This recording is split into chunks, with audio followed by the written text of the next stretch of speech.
Okay, getting everything set up and ready to go. Today I'm doing an episode of The Cut.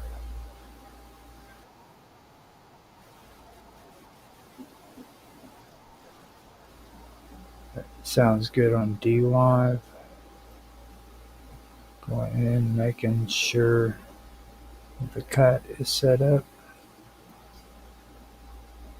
And on YouTube, got to make sure that's set to live streams and listen to the audio. Okay, so I have that set up. It sounds good on YouTube. I have to go and pull up the notes. I forgot to get my notes for today's topic. And after I get that, I should be ready to go. Yes. Let me see what we got here now. This is the second episode, so it's actually pretty cool. I,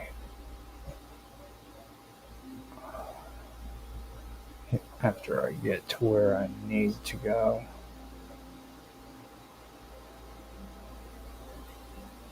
Actually, I'm on the wrong part. Get back to where I need to go. And then I can start the show. Okay. So I'm gonna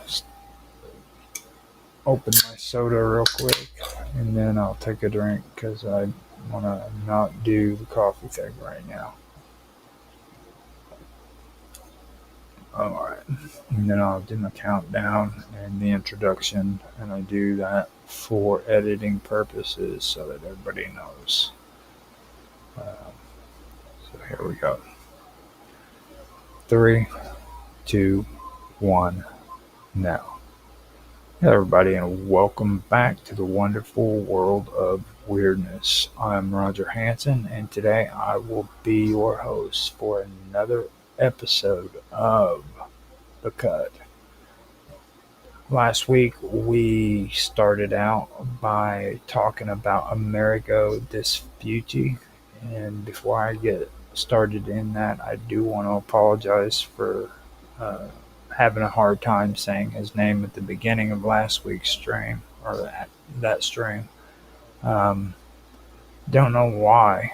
It's just I have this real bad issue about pronouncing words, and it just happens. And again, I apologize about that. Now, I was able to do that show um, and get it done. And this week, I wanted to go further with that. This is where I want to go into the plume serpent. Now, that is actually a pretty good topic that I want to cover. I'm wanting to look at it from a linguistics point of view. So that's basically what I'm going to do. I found out in a lot of my research here that it's pretty sad when it comes to the linguistics for the Mayan people. A lot of their their language has been pretty much destroyed, lost to history because of the Spanish conquest. And I decided, I'm gonna I'm gonna see how this works out with linguistics and see what I can find. So that is what I'm going to do here. So with that, I am going to stop talking and just uh, start putting what I have so far out there for you guys to listen to. See what you think about it. So here we go. The plume serpent.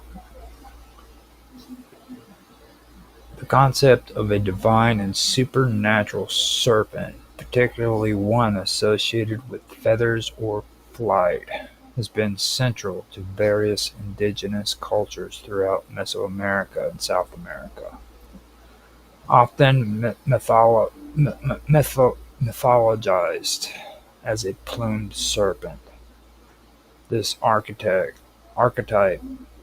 can be seen in different cultural expressions, cosmologies, and linguistics artifacts. While the better-known representations appear in Central Mesoamerican civilizations, like those in the Maya and the Mexica, similar symbolic motifs and linguistic patterns emerge in the northern region of South America. These patterns offer important clues when analyzing names like Ma'ara, which may encode deep layers of cosmological or spiritual meaning. In examining the possible roots and structure of the name Ma'ara, we must consider a set of language families that were prominent in the region from pre-Columbian times through the era of early European contact. These families include the Arawakan, Caribbean, Tupian, and Chibchan groups, all of which shared territorial or boundaries in part of the modern day Venezuela, Colombia, Guyana, and northern Brazil. Each family had its own internal diversity of languages and dialects, but they also exhibited enough shared features and phonological tendencies to make comparative analysis possible. By exploring the morphological and semantic tendencies of these languages, we can better understand how the name Ma'ara might function and what it may have signified. Starting with the Arawakan language, which included tongues like Wayu, Gajiru, and the extinct Caquatio, we find a strong structural fit for the name Ma'ara. These languages often utilize open syllables with consonant vowels pairing, forming a foundation of word roots. In this context, or in this, in this context, a root like ma'a, M-A-A, could possibly refer to an animate or elemental force, particularly since vowel lengthening seen in the repeated vowel of AA was a known mechanism for emphasis or sacred reference. The suffix "ra" in Arawakan or Arawakan speech frequently serves as a nominal or locative function, suggesting association, place, or origin. Thus, Ma'ara, M-A-A-R-A, in this context may mean place of Ma'a, M-A-A, or that which belongs to Ma'a, with Ma'a potentially representing a spiritual entity or natural force, perhaps even a serpent-like being associated with water, wind, or transformation. Arawakan languages also frequently used similar constructions in naming spirits, locations, or cosmological elements. Many place names and theonyms within Wayu culture, for example, contain similar patterns of root plus suffix, and the layering of meaning through both phonetic repetition and morphological tagging is consistent with Ma'ara's shape. While there is no direct evidence of Ma'ara referencing explicitly to a plumed serpent in surviving Wayuu or Coquito sources, the phonological structure supports the possibility of such a sacred or symbolic reference. Caribbean languages, which were spoken across large areas of northern South America and are still spoken in parts of Suriname and Venezuela, also provide instructive framework. An instructive framework. These languages typically employed consonant-vowel-consonant (CVC) and consonant-vowel (CV) syllable patterns, and while they showed less reliance on vowel elongation than Arawakan languages, they maintain a clear morphological structure that can accommodate a name like Ma'ara. Roots in Caribbean often consisted of two syllables and suffixes such as "ra", "na", or "ka", "ra", "na", "ka", which were used to indicate place, origin, or function. A name like Ma'ara within a Caribbean structure might therefore translate as "place of the Ma", Ma, or spirit center of Ma, or spiritual center of Ma. Again, the interpretation of Ma'a, M-A-A, in this setting is subject to speculation, but it could feasibly refer to an elemental or animistic being.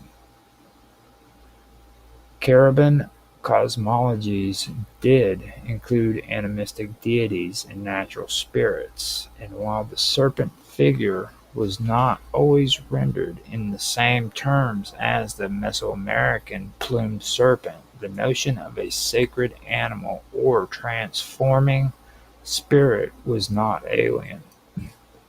The idea that Ma'ara could reference a sacred or powerful place associated with such an entity is consistent with Caribbean naming conventions. Tupian languages, which dominate large portions of the Amazon basin, but also touched areas near the Caribbean through trade and migration, offer yet another compelling linguistic environment in which Ma'ara could have arisen. These languages favor simple syllables and make extensive use of reduplication or vowel repetition to convey emphasis, plurality, or spiritual power. The root Ma'a, M-A-A, fits naturally within these structures or structural rules, and suffixes like ra, ta, and na, R-A-T-A, and N-A are known to denote location or abstraction in various branches of the Tupian family. Within Tupian cosmology, names often contain references to animals, celestial bodies, and transformative natural forces, while specific reference to a plumed serpent are scarce. While specific reference to a plumed serpent are scarce in Tupian mythology compared to Mesoamerican myths, There are ample examples of serpentine deities, river spirits, and sky beings that embody similar dualities of earth and sky.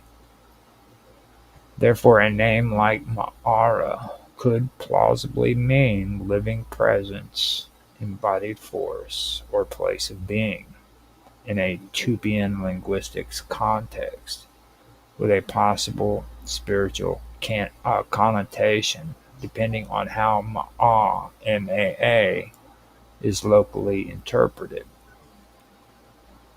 This interpretation, though broader, allows room for a symbolic or totemic figure like a plumed serpent. Let me get back here, that way I can be able to watch what I'm doing. Now, Chibchan languages, centered more in the mountain regions of Colombia, Panama, and parts of Venezuela, display the most variability in phonological structure. Unlike the relatively simple syllables of Arawakan or Tupian tongues, Chibchan languages make greater use of consonant clusters and often include more complex morphological rules. However, certain variations of Chibchan still employ straightforward consonant-vowel syllables, especially in place-naming conventions. Suffixes like "ra", "ra", or "wa", "wa", are not uncommon and can be used to indicate locations, position, or essence. In Chibchan, the root "ma'a", M-A-A, might connote ideas like mother, water, or foundation, depending on the dialect. Thus, Ma'ara could translate into something like mother's place or source place, depending on the specific context. Given the importance of serpentine figures in water mythology across the Americas, a root associated with mother or water could easily be extended metaphorically to a serpent figure, especially one who is regarded as a guardian or channeler of energy between realms. Each of these language families provide a plausible morphological and semantic structure for the name Ma'ara. In many cases, we see a consistent possibility that Ma'a could signify a natural force, spirit, or sacred identity, while Ra provides a spatial or existential function.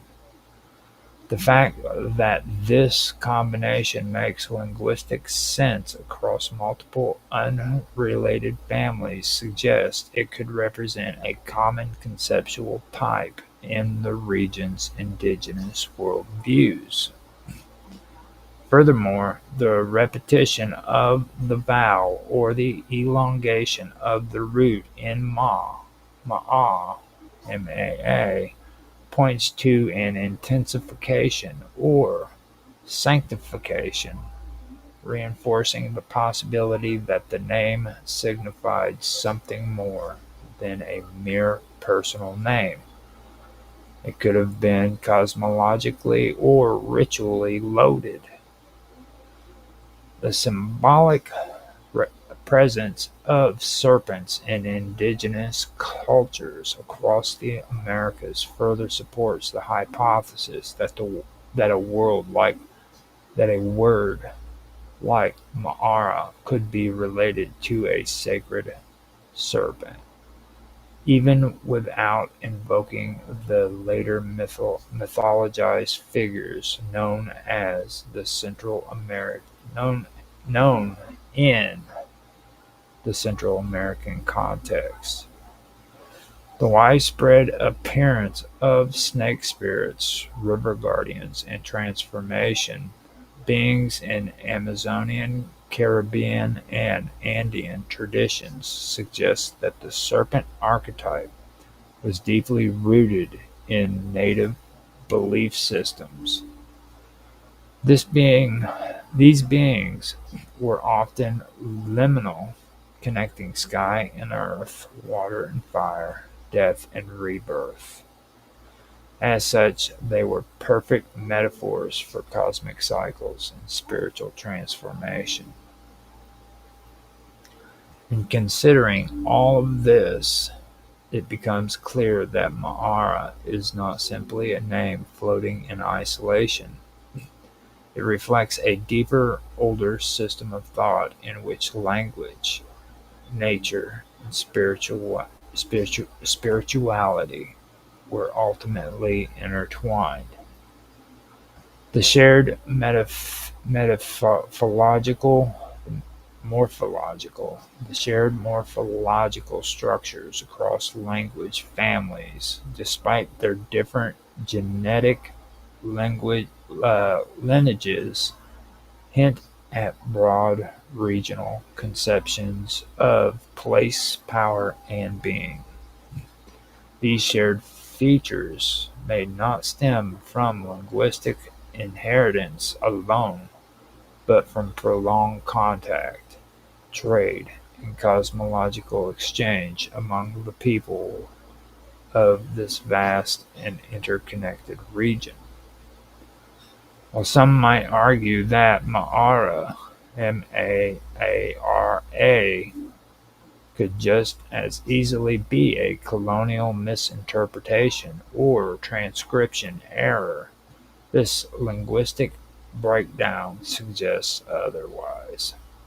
The internal logic of the name corresponds well with indigenous naming conventions. It exhibits the features that one would expect from a sacred or symbolic name in any of the four major language families considered.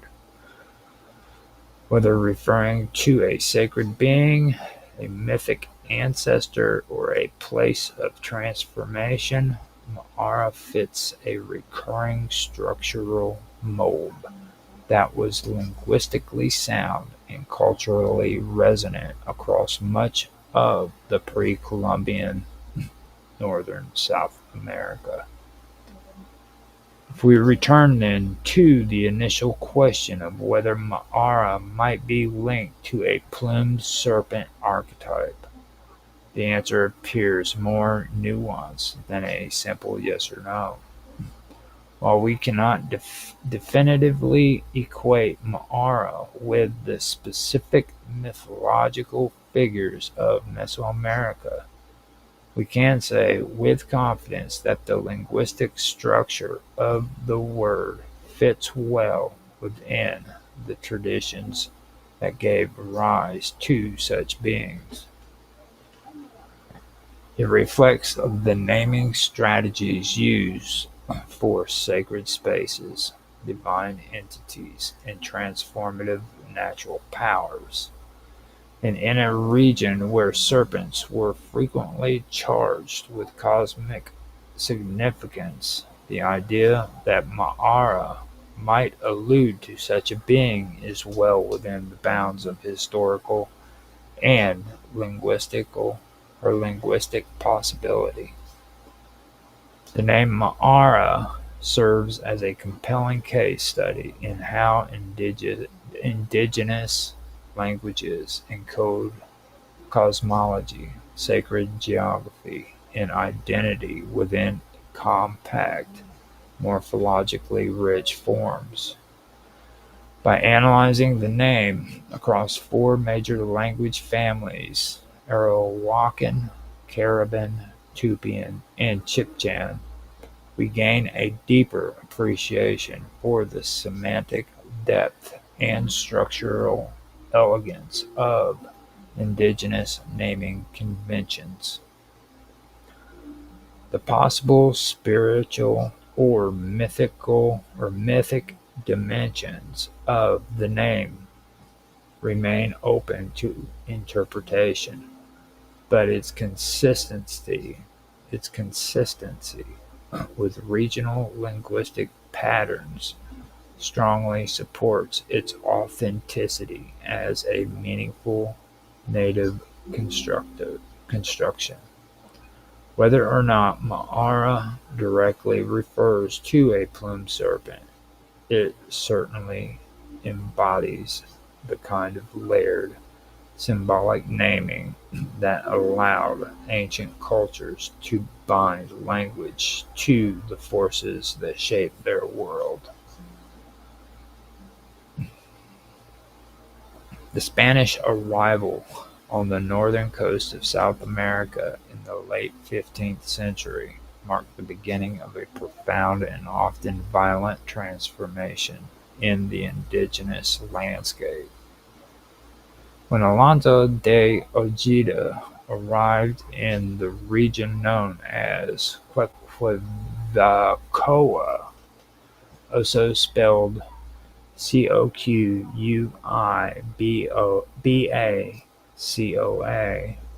Quequabacoa, and the original spelling was Quiquevacoa. He did not merely encounter a foreign geography, but a deeply inhabited world, rich with sacred meaning, cultural history, and linguistic depth. The indigenous people who resisted Ojeda's landing were not only defending their material territory, they were protecting the very structure of their cosmological identity.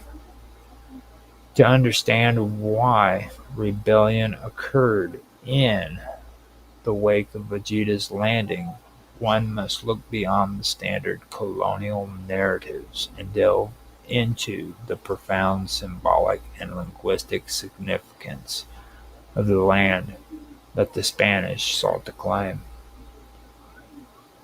Quiquacoa was not just a place name arbitrarily recorded by Spanish explorers. Linguistics analysis suggests it was deeply rooted in indigenous languages of the region, likely from the Arawakan family spoken by groups such as the Caquetio and Wayu. By breaking the name Caquetcoa down into its potential root components, Keki, K-I-K-E, or Kiki, K-I-K-I, Va, V-A, or Wa, W-A, and Koa, C-O-A, or K-U-A, a clear picture begins to emerge. These components each carry distinct meanings in indigenous language. Kiki, K-I-K-I, often refers to walking or movement. Va or Wa, Va or Wa, can signify a collective people or a spirit place. And Koa or Kua, C-O-A, or K-U-A, frequently denotes location or grounding. Combined, these roots likely signify something akin to the place of sacred movement, land of those who journey, or region of the spirit people. This name alone indicates a profound relationship between the land and its people, a relationship that cannot be separated from its spiritual, cultural, and ancestral dimensions.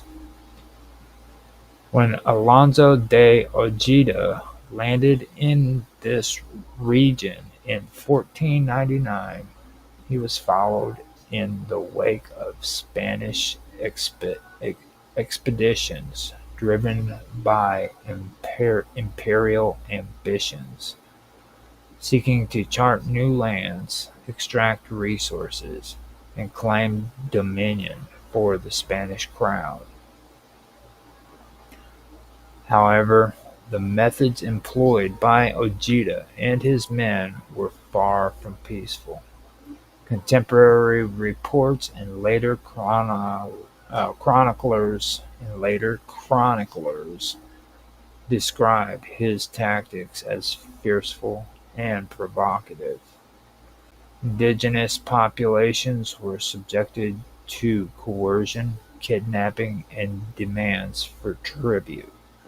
E- Even without full knowledge of Spanish intentions, the indigenous community of Quequavecoa would have quickly understood that these were not mere travelers.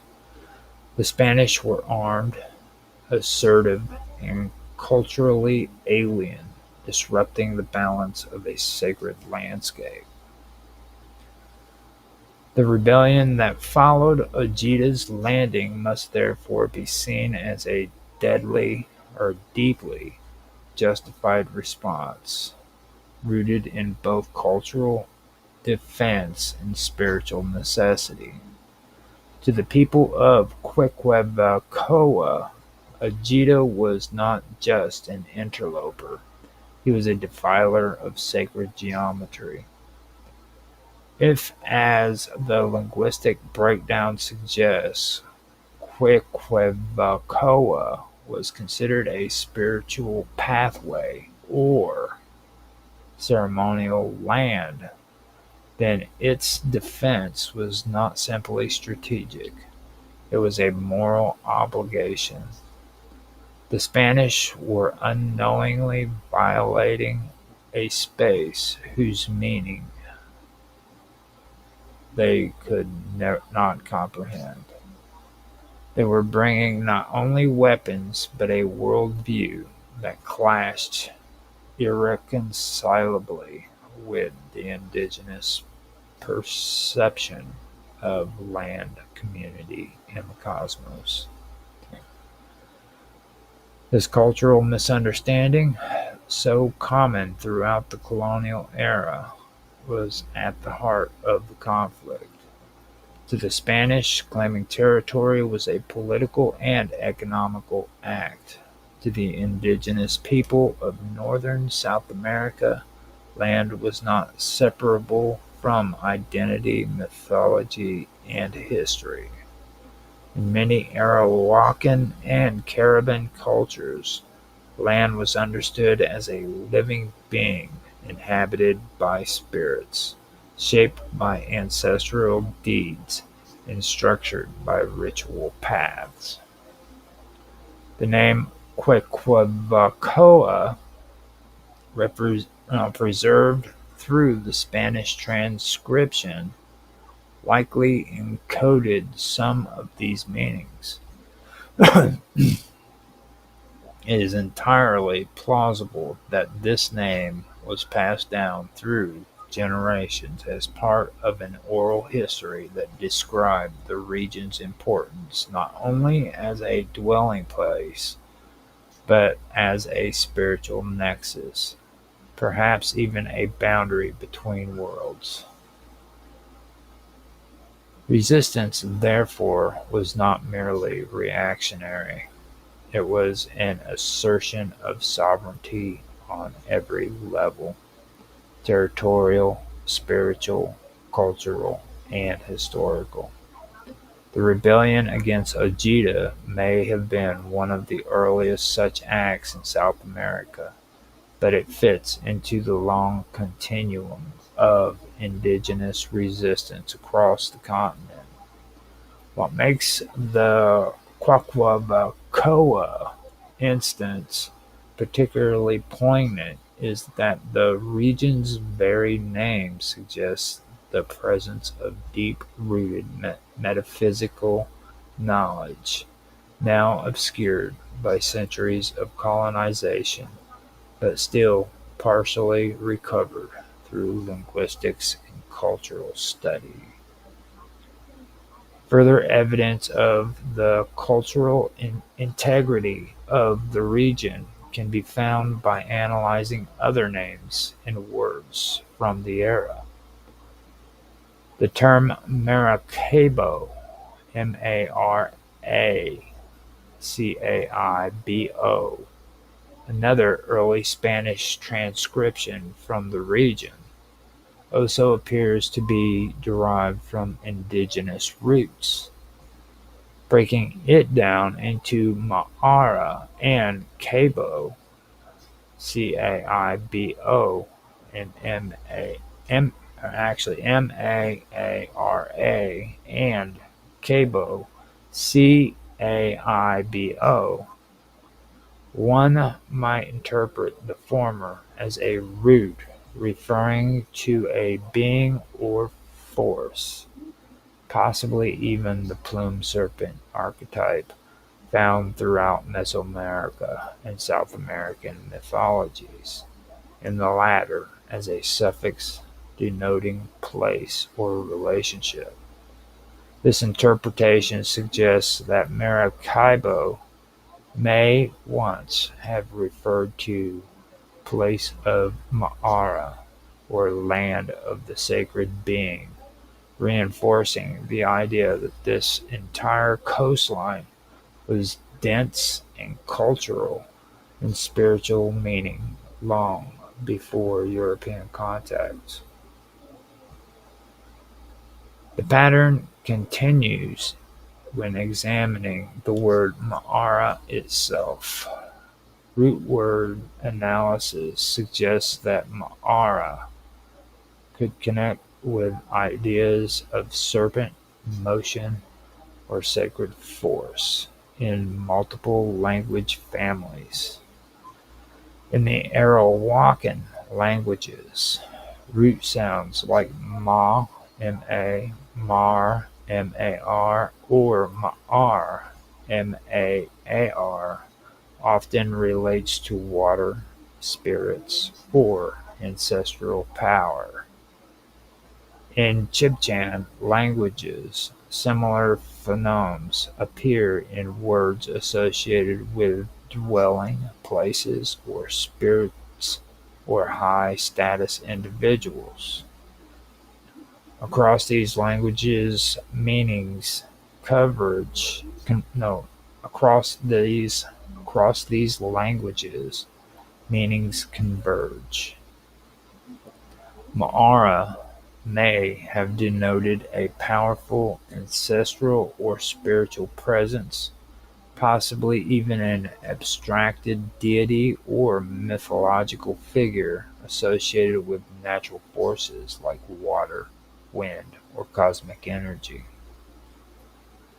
By contrast, Spanish interpretations of these names were often superficial, based on phonetic approximations rather than understanding.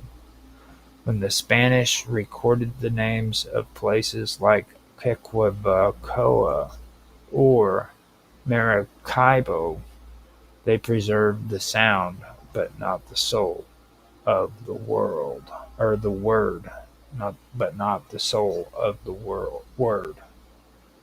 That loss of cultural depth is one of the most profound impacts of colonization. Not just the taking of land, but the erasure of the meaning behind the names, places, and practices that made up the indigenous world. The rebellion against Ojeda was not just a clash of swords, but a clash of cosmologies. Ojeda brought with him a European worldview that treated land as a commodity, names as labels, and people as subjects to be converted or conquered. The people of Quequabacoa responded with a very different place. No, from responded from a very different place. A world view where land was sacred, names were stories, and communities were guardians of something far older than any empire. In this view, rebellion was not just necessary, it was a sacred duty. Throughout the Americas, while many regions eventually fell under Spanish control, others remained fiercely autonomous. The Wayuu people, for example, famously resisted Spanish colonization throughout the entire colonial period, and their language and customs survive to this day. Their resilience is a testament to the strength of indigenous cosmology and the cultural importance of sacred places like Quequevacoa. In considering these acts of resistance, it is vital to remember that the indigenous people were not primitive or irrational. They were responsible to uh, they were responding to invasion with strategies informed by their own political systems, spiritual beliefs, and historical experience. The Spanish mistook a lack of community like those around Quequevacoa were highly structured. No, mistook a lack of centralized kingship. Yeah, the Spanish mistook a lack of centralized kingship for a lack of organization. In reality, communities like those around Boca, no, Quequevacoa were highly structured, though in different ways than the Spanish understood. Leadership may have been clan-based, fluid, or ceremonial, but it was no less effective in mobilizing people to different to defend their homes. The rebellion also exposed the limitation of European documentation. While Spanish records describe Ojita's journey and note the resistance he faced, they did not and cannot convey the full indigenous perspective. Much of what we can now recover must come from piecing together linguistics evidence, oral traditions, and archaeological clues. By examining the names and root words passed down through colonial transcription, we begin to uncover a deeper map, one not of coastlines and lineage, but of meaning, stories, and sacred geometries, or geographies, and sacred geographies. In the end, the Spanish would not hold Quequebacoa easily, if at all. The resistance Ojeda encountered was not an isolated act, but the beginning of a long and complex process of cultural confrontation. While European powers sought to impose broader and uh, borders, while European powers sought to impose borders and extract wealth, indigenous people fought to preserve their way of life and the sanctity of the lands they had inhabited for centuries. Today, as we reflect on these early encounters, we must move beyond the simplistic narratives of discovery and conquest. Places like Quequebacoa deserve to be remembered not just as a point on the map, but as living spaces to the remembered, no, to the, okay, how about, but as living spaces of indigenous memory and resistance. The rebellion that greeted Ojita's arrival should be honored as one of the first assertions of native sovereignty in the face of a colonial future. By returning to the indigenous root of the word, by listening to the echoes of the names, and by reading between the lines of colonial documents, we uncover a different history, one where land, language, and spirits are inseparable. This is the story that was almost lost, but which still speaks through names like Quequabacoa. And in that story, rebellion is not just a response, it is a form of remembering, a way of keeping the sacred alive. In the early period of European exploration, following Christopher Columbus's first voyage in 1492, few figures played a pivotal role in documenting the geography of the New World as Juan de la Cosa, a seasoned Spanish navigator and cartographer. De la Cosa was more than just a participant in several of the earliest voyages. He was a direct observer and recorder of lands previously unknown to Europeans. He holds the distinction of creating the earliest known map that depicts the Americas, completed in 1500, which stands as a key artifact in the history of cartography. Juan de la Cosa, or Juan de la Cosa's map, is significant not only for its age but for its origin. Unlike later European maps based on second-hand reports or letters, de la Cosa's work emerged directly from his own experiences. He was not a distant interpreter of events or a compiler of others' journeys. He sailed with Columbus on the first transatlantic voyage and later joined Alonso de Ojeda on a 1499 expedition to South America.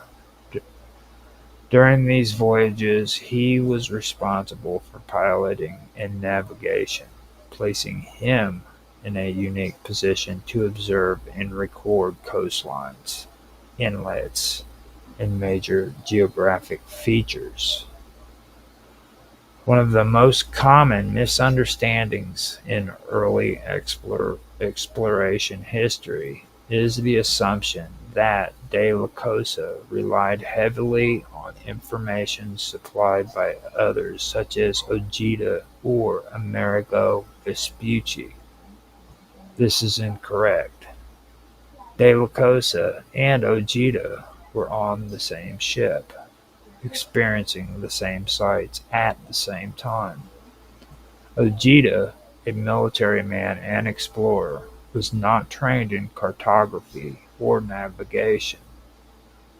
While he may have made verbal observations or offered strategic insights, it was de la Cosa who documented and interpreted the geography into a coherent cartographic form.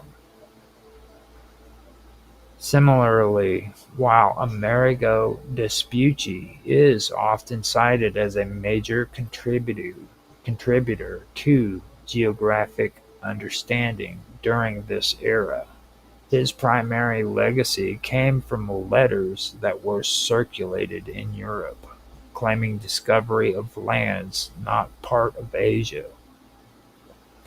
There is no verifiable evidence that Vespucci ever worked directly on maps, nor that his written observations were used in the technical sense by Juan de la Cosa. While Vespucci may have briefly joined the 1499 voyage with Ojeda and de la Cosa, any contributions he made were literally not cartographic. The notion that de la Cosa needed to be informed by Vespucci overlooks the reality that the mapmaker was already directly involved in the exploration and recording process. The 1500 map created by de la Cosa, known today as the Map of Juan de la Cosa, includes remarkable accurate depictions of the northern coast of South America and parts of Central America.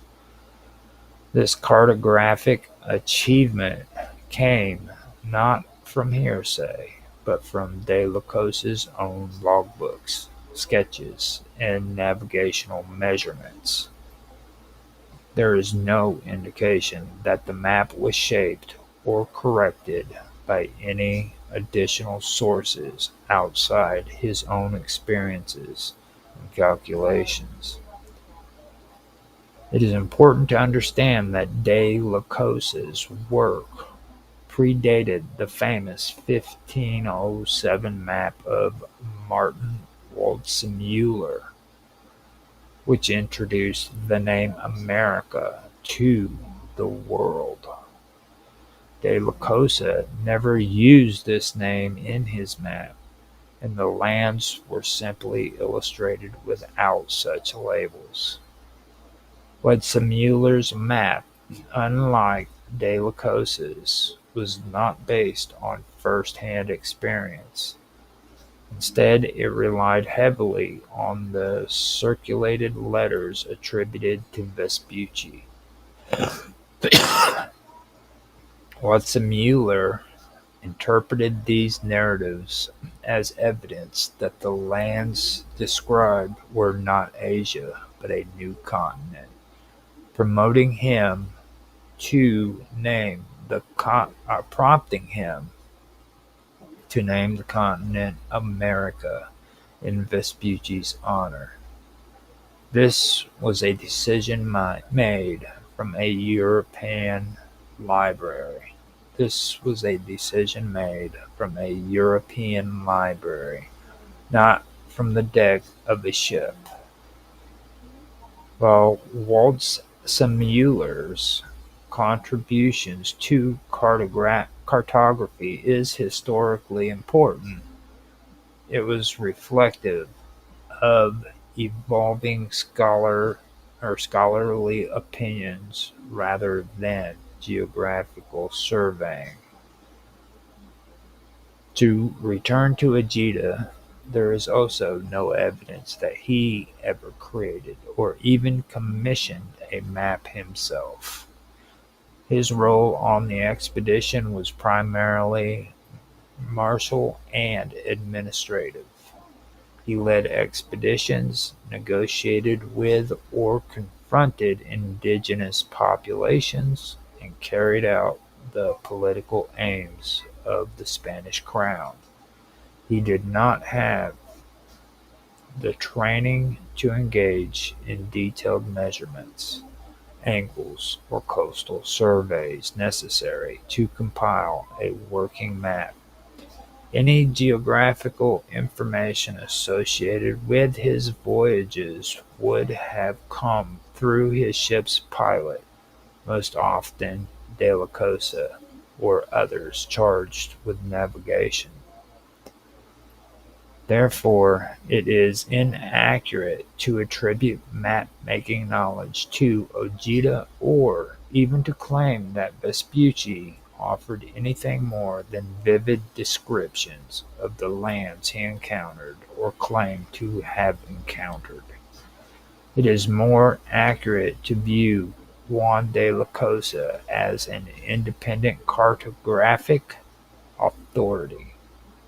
His map is not a patchwork or hearsay or second-hand knowledge, but the result of empirical observation. The coastline that winds along the northern edge of South America on his map is proof of his first-hand contact with those shores. It is also important to consider the nature of early navigational work. Unlike modern maps based on satellite data, early charts were produced through dead reckoning, celestial observation, and direct coastal survey.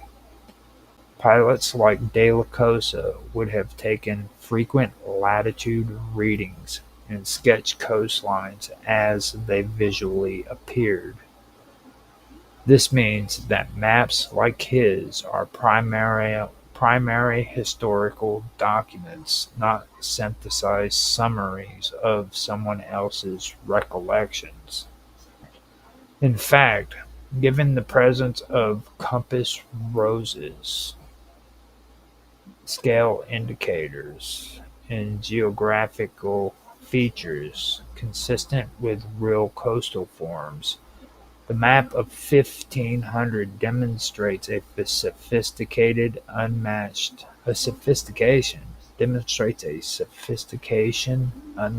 by most of his contemporaries. In light of this, we should revise our understanding of the contributions to early New World cartography. Amerigo Vespucci, though famous and perhaps even crucial to the popular European imagination, did not create the maps himself.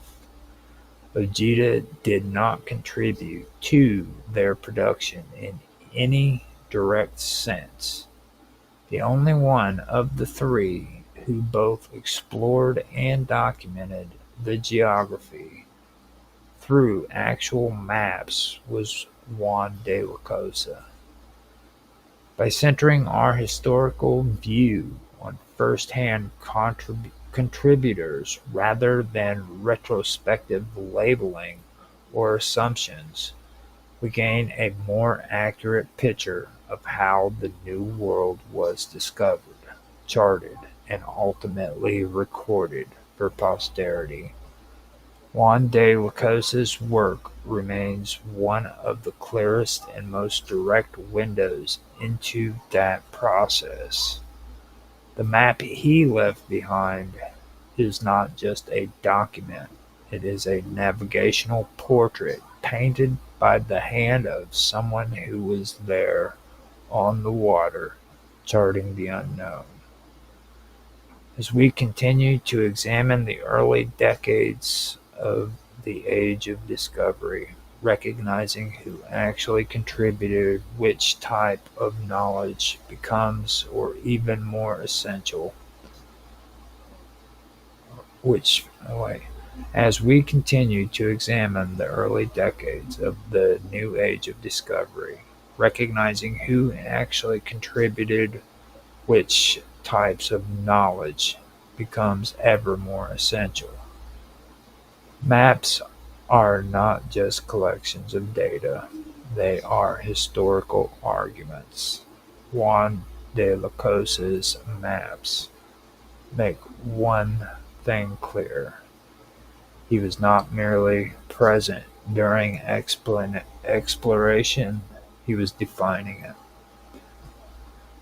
All right, that is the end of that. And I also want to point something else out about Juan de la Cosa. Juan de la Cosa also owned one of the ships that Christopher Columbus sailed across the Atlantic with. I believe it was the Maria. That was his ship.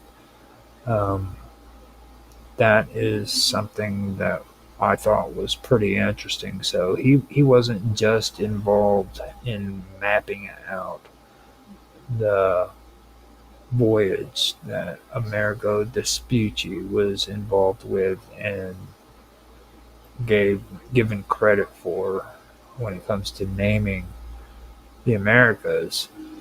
But he was also the man who owned one of the three ships that discovered the New World, which makes it even more fascinating.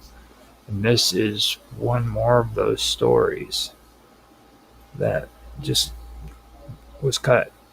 It wasn't even um, introduced into history as we understand it.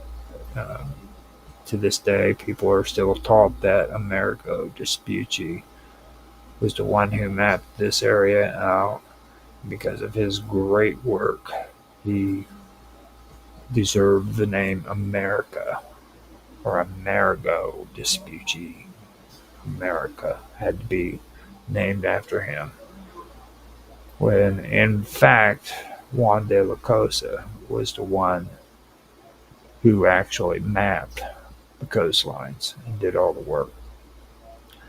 So I wanted to bring that up on our next episode. It will not be about Amaraka, Amaraka, which is, by the way, an older debate that took place during this time period and after.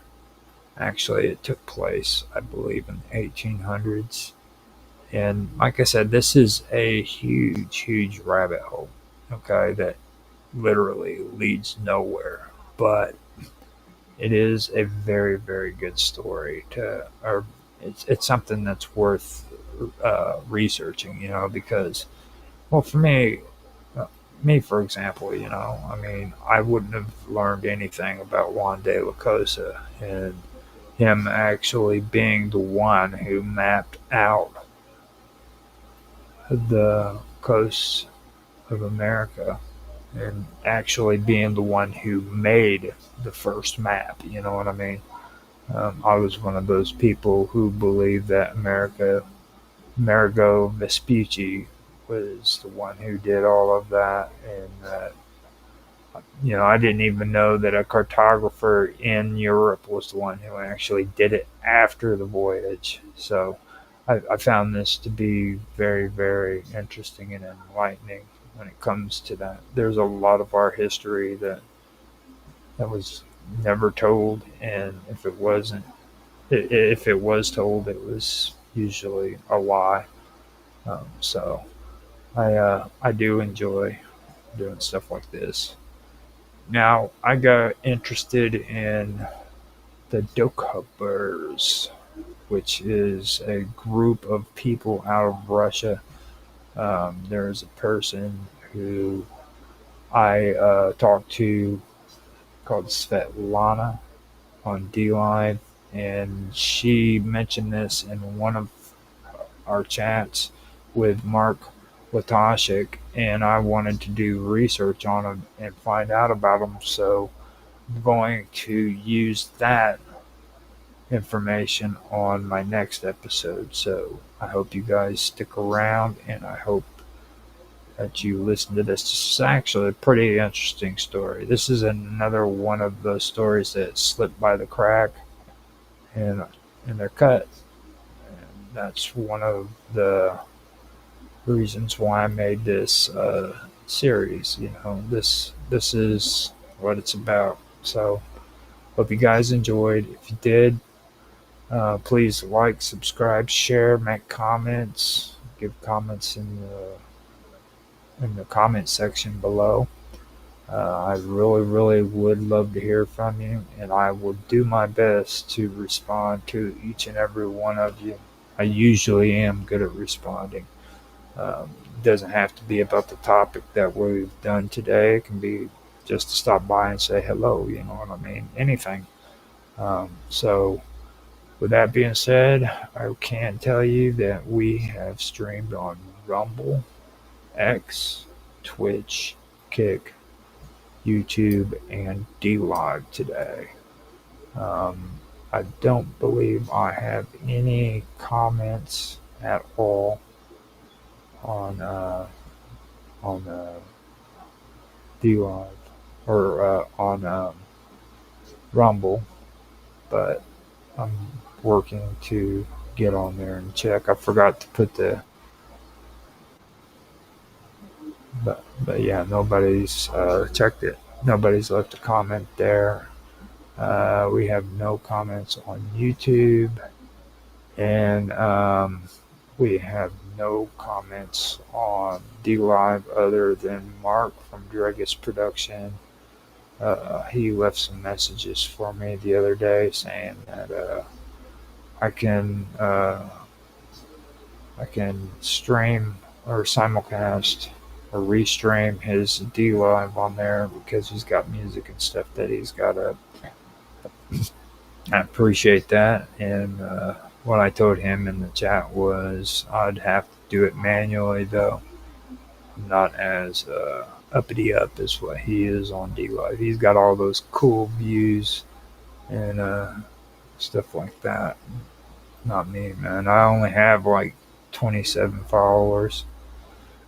So yeah, I can do it, but it would have to be manually. Do appreciate him stopping by and making his comment. I'm gonna go over there and give him a lemon, and I'm gonna give DK Spiracy a lemon as well because I love handing out lemons. That's right, I'm the lemon guy. If you guys come in and you subscribe to me, I will give you lemons too because I am just that cool, guys. So, with that being said, I hope you guys enjoyed the video, and I hope you have a good day, good morning, evening, afternoon, whatever time it is for you in your part of the woods. And I will go ahead and end the stream and let you go. Thanks for watching.